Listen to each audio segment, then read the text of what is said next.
The KDKA Sports Desk is brought to you by Xfinity. All right, welcome back to the Ireland Contracting Nightly Sports Co. And the Buccos, they needed a win badly. They needed a good pitching performance, and they got one. It's too bad the offense continues to struggle. And Josh Bell is not playing well so far since the All-Star break. The Pirates did get that pitching performance from Jordan Lyles. Taking a look at the highlights tonight early on, he struck out 2 batters in the first inning. Then he strikes out the side in the second inning. He had 7 strikeouts tonight. 1, 2, 3 in that second, going 5 2/3. And they got a little help from the offense early on. The problem was it was the only offense. Elias Diaz singles the center. The Bucks get on the board first. Corey Dickerson scores, and it's 1-0. Good guys, but Lyles gives up this one in the 5th inning. Adam Heasley out in center field, and the game is tied at 1. The Pirates just can't get this offense going for some reason. Here's what I was telling you about. Bases loaded in the 6th inning. You know, that was the most important play, I think, for the Pirates today, and this is a big reason why they lost. And then Bryce Harper, there's a go-ahead run. And now it just continues to go for the Phillies, and it's 6-1 in the bottom of the 9th inning. The Bucks do have one guy on first with 2 outs right now, but it looks like the Pirates are going to drop another game. But they could get some help on the way here coming soon, especially for that bullpen that struggled here tonight. Clay Holmes, it was a tough performance for him. Keona Kela, he had a great rehab start yesterday in Indianapolis. It took him 11 pitches to strike out the first 3 batters, and he's going to be on a mound very soon for the Buccos. It's coming up any day now that he will be activated. So that's good news for the Pirates bullpen because he hasn't pitched since May 4th. It's been a long time, and he could be your closer if he's ready. And they could ship Felipe Vasquez to L.A. or somewhere, and you get a lot of guys back, maybe a starter, maybe a closer, maybe a guy that's a major league ready player right now, and then you obviously need some kind of I would go after their best starting pitcher in AAA or the minors right now, the guy with the biggest upside. There's rumors out there that they would get 2 of the first 4 prospects, and I think that's pretty good. Maybe they could add in a major league player. And I think that's what Felipe Vasquez is worth right now because he's under control and he's probably the best closer in the game. Mike in Bethel Park, what's up, Mike? Yeah, hey, Rich. Always good listening to you. Thank you. Back in June, when you kind of put the fork in him, I think you were correct on that. A lot of people I know were saying that's too early.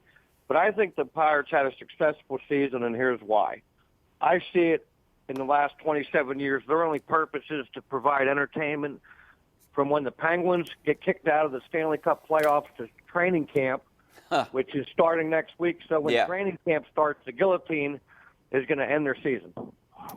You know, a lot of people do say that. You need Pirates baseball to be competitive from the end of the Penguins season to the beginning of the Steelers season, which is next week. And, I remember in 2011-12, that's when they started tanking, really, when the Steelers started open camp. This year, I go back to that June 4th day. I just wasn't optimistic about anything. I know they went on that streak there before the All-Star game, and I was starting to get Bucco fever back again, but they just didn't. They were piecing it together just like at the beginning. They had so many injuries, and they didn't go out and do anything. And that's the biggest problem I had is I don't know what you could have done.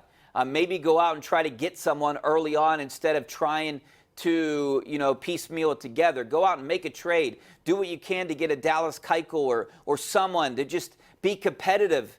And when all those injuries started to pile up, they couldn't be competitive. And that's what they're going to blame the season on. And that's what stinks, I think, that they're going to blame it on injuries. I still think without the injuries, they would be not like they are right now, 7.5 games back. They might be 3.5. I don't think they were a wild card or a playoff team, even if they were fully healthy with the Jamison Tyone, Trevor Williams, and all these guys. I still think that they were one starting pitcher away. And you saw what this bullpen did this year. The offense was surprising, but right now it's coming back down to earth. They went from being one of the best offenses in Major League Baseball to now one of the worst post-All-Star break. Let's go out and Rick and Butler. What's up, Rick? Hey, Rich. Love the show. Thanks for calling. I agree with you about trading Marte and Vasquez and trying to get what you can get out of them and trying to build around Bell. And isn't it a shame that we can assume that that's what's going to happen with Bell, that by the time his contract's over, that he's gone. Well, you know what, Rick, he has 3 years of arbitration, and Neil Huntington has said time and time again, even I've interviewed him a bunch of times where he said, 2 years out, that's when they look to trade a guy. Well, 2 years out, next season and the year after that, we might only have 2 more seasons with this guy.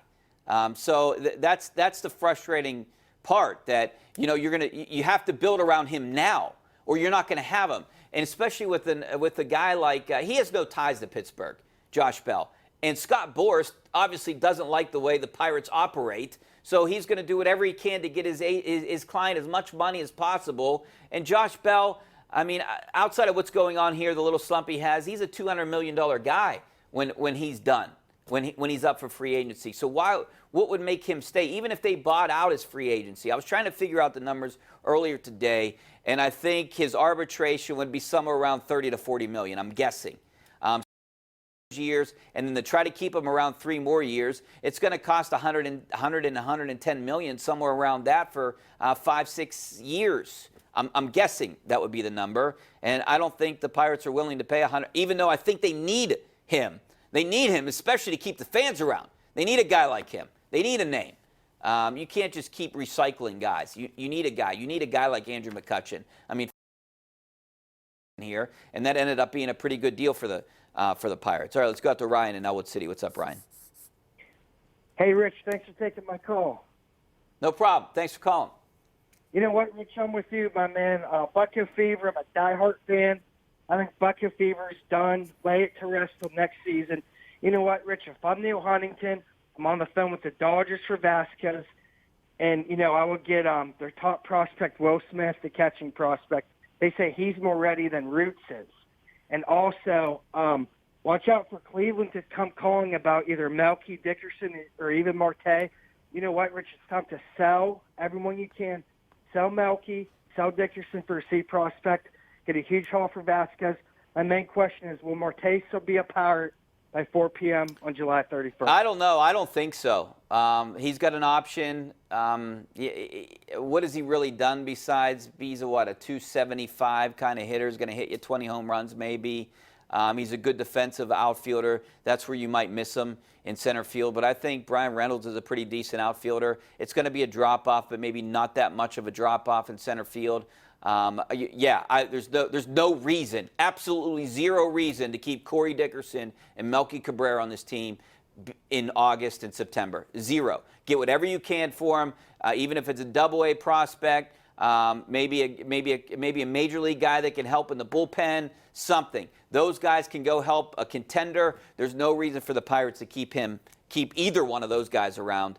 And right now, you can contend with Marte and Vasquez next year with this team, and Bell, if you're willing to go out and maybe get some pieces in free agency, but the Pirates aren't willing to do that. So the only way to get those pieces is maybe trade some guys like Vasquez and Marte. Let's go out to Bob in Clearfield. What's up, Bob? Rich. Hi, thank you, Rich. And I concur. Remember, Keone Keller saved 24 games last year for the Rangers prior to the deadline. That's a decent piece of work. So as closing's nothing new to him. It's the question is he healthy? If he has a couple outings and shows he's back, yes, he said the prospects of the percentage likelihood of a trade of Vasquez jumps up quite a bit. And don't rule out, he said, Jordan Lyles, who had a good outing tonight. The reason I say that is that the list of free agent pitchers who will be available at the end of this season, same type of pitcher, journeyman, 30 and older. There's plenty of those out there. They might be able to get some international signing bonus for Jordan Lyles. So don't rule him out there. But I agree with the rest of you. Why try to maybe pick up people and win? Nobody ever remembers who finishes fourth. No. So I agree with you. Move personnel if you can get good value for them. So.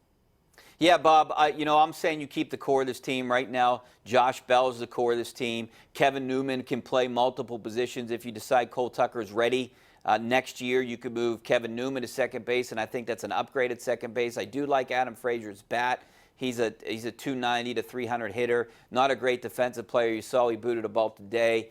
Kevin Newman could also play the outfield if you need him. If you think Kevin Kramer's ready, don't forget about Eric Gonzalez. I know a lot of people are down on Gonzalez, but I've seen a lot of him in spring training, and He is the most fluid defender that I've seen in a long time. He could play short or second base.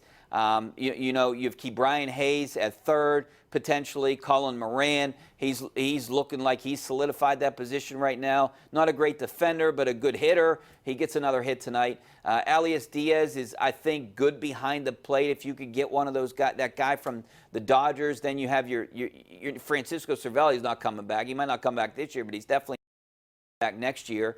And then your outfield is going to be Gregory Polanco, Brian Reynolds, Jason Martin. That's if you get rid of Marte. I don't think that's big of a drop-off. I really don't.